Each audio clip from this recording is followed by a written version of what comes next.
I'd like to welcome you all again to our reading practice session every day.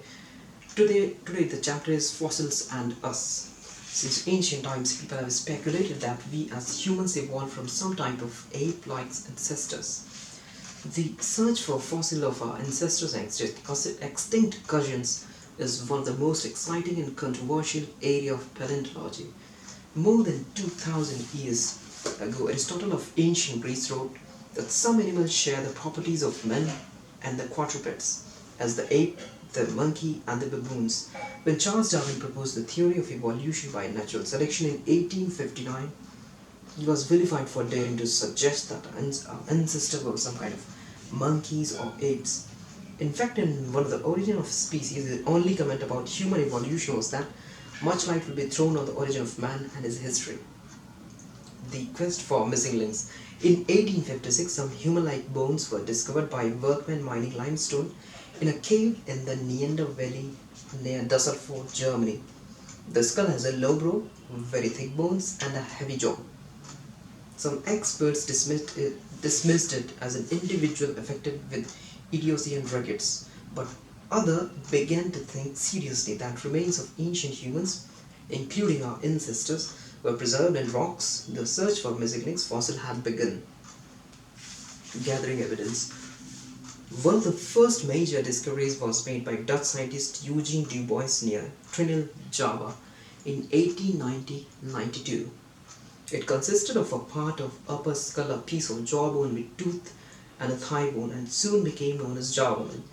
Du Bois named it, I can't pronounce it, Erectus, and stated, I considered a link connecting apes and men.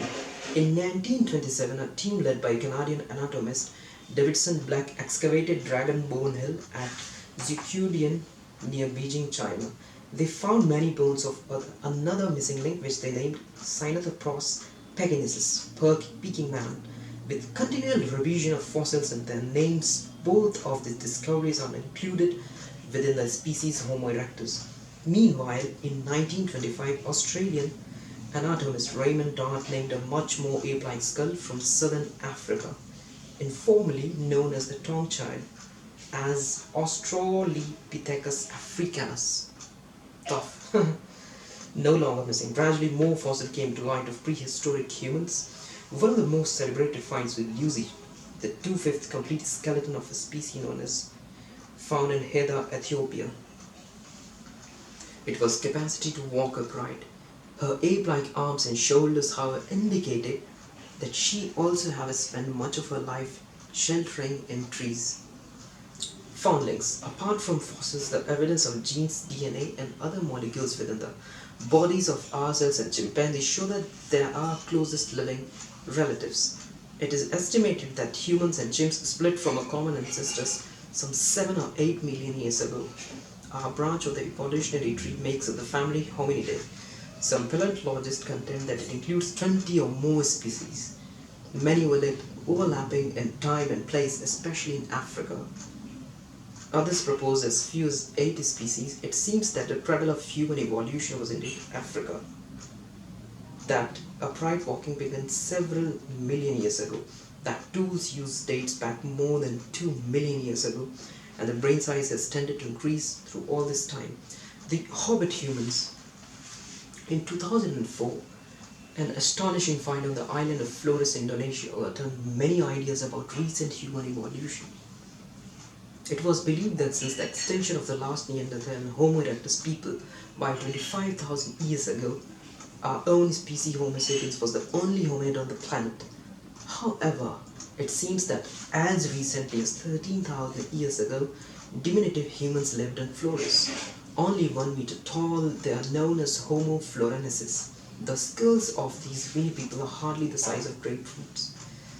Yet relatively sophisticated stone tools and remains of charred animal bones have also been found at the site.